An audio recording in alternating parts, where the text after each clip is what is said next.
Imagine a crisp autumn day in 1066. The air is thick with tension. Two armies face each other across a muddy field. This is not just a battle, this is a fight for the future of England. The fate of a nation hangs in the balance. This is the Battle of Hastings, one of the most pivotal events in English history. To understand the Battle of Hastings, we need to rewind a bit. The roots of this monumental conflict lie deep within the complex and often turbulent history of medieval England. England in the 11th century was a land divided. The country was a patchwork of territories controlled by powerful lords, each with their own ambitions and rivalries. These divisions often led to conflicts and power struggles, making the political landscape highly unstable. Edward the Confessor, the King of England, was a deeply religious man. He was also childless. His reign was marked by his piety and his efforts to maintain peace, but his lack of an heir created uncertainty about the future of the kingdom. This lack of an heir created a dangerous power vacuum. With no clear successor, the question of who would inherit the throne became a matter of intense debate and intrigue among the nobility. Several powerful figures vied for the throne. The most prominent among them were Harold Godwinson, a strong and ambitious earl, and William, Duke of Normandy, who claimed Edward had promised him the throne. Harold Godwinson was a formidable leader with significant support among the English nobility. He was known for his military prowess and his ability to command loyalty from his followers. On the other hand, William, Duke of Normandy, was a determined and strategic leader. He believed that Edward had promised him the throne, and he was prepared to fight for his claim. William's ambitions were backed by a well-trained and disciplined army. This power struggle set the stage for a bloody conflict.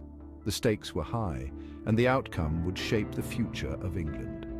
The Battle of Hastings was not just a clash of armies, but a decisive moment in the history of the nation, where the fate of the kingdom hung in the balance.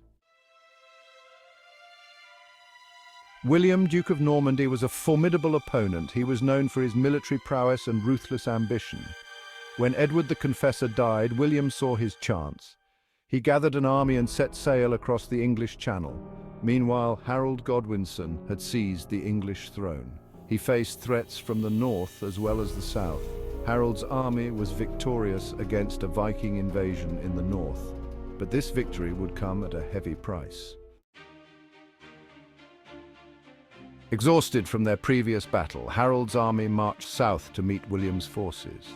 The two armies met at Hastings on October 14, 1066. The Anglo-Saxons formed a formidable shield wall.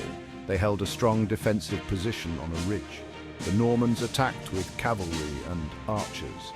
The battle raged for hours. Finally, the Normans employed a cunning tactic. They pretended to retreat, drawing the Anglo-Saxons out. This broke the English lines. King Harold was killed. The death of Harold Godwinson was a turning point. Without their leader, the Anglo-Saxon resistance crumbled. William, the Duke of Normandy, had won the day. He would be crowned King William I of England on Christmas Day, 1066. The Norman conquest, as it came to be known, had a profound impact on English society.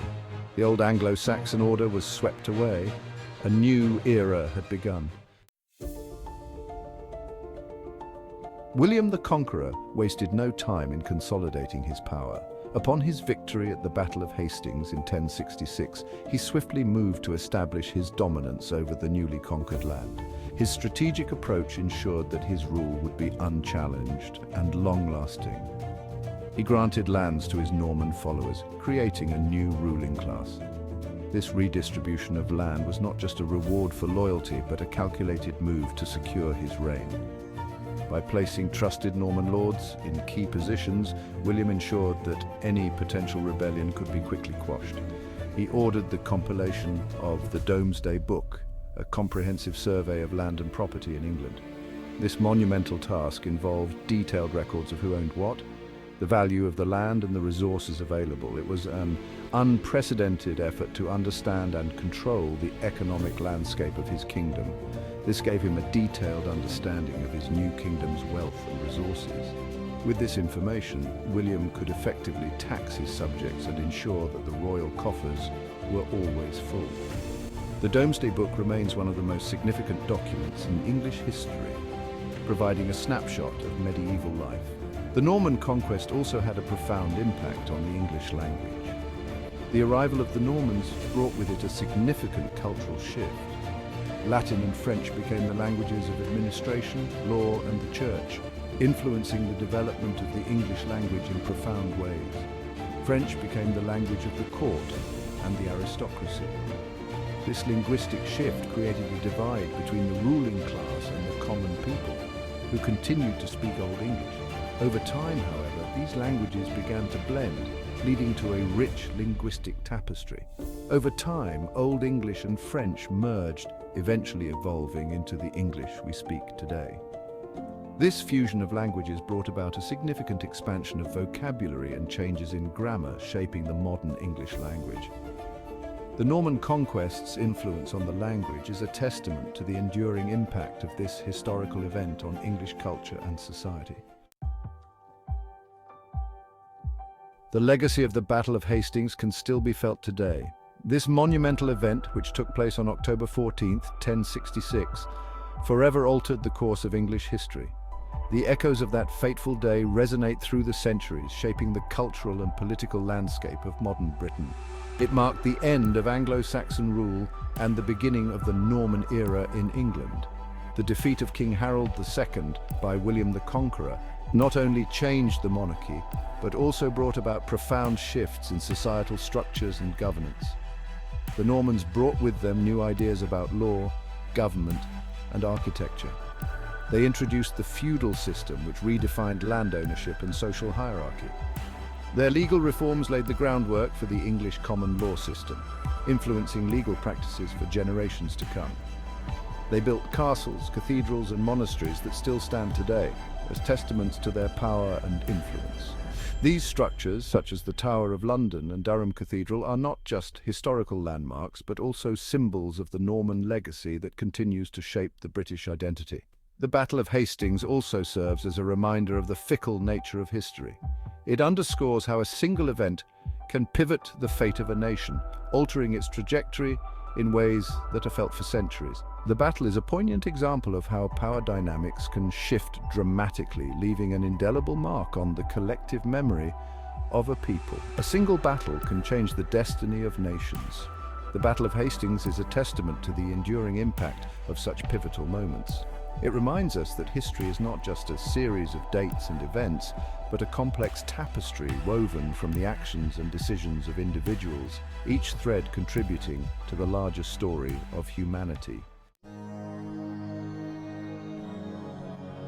The Battle of Hastings is just one example of a pivotal battle that has shaped the course of history. From the ancient world to the modern era, there have been countless other conflicts that have had a profound impact on the world we live in. These battles serve as reminders of the human capacity for both conflict and cooperation. They challenge us to learn from the past and to strive for a more peaceful future. The Battle of Hastings was a close-run thing. What if Harold Godwinson had won the day? How would England have developed differently? Would we be speaking a different language today? These are questions that historians continue to debate. The Battle of Hastings is a reminder that history is not inevitable. It is a story of choices, consequences, and the enduring power of the human spirit.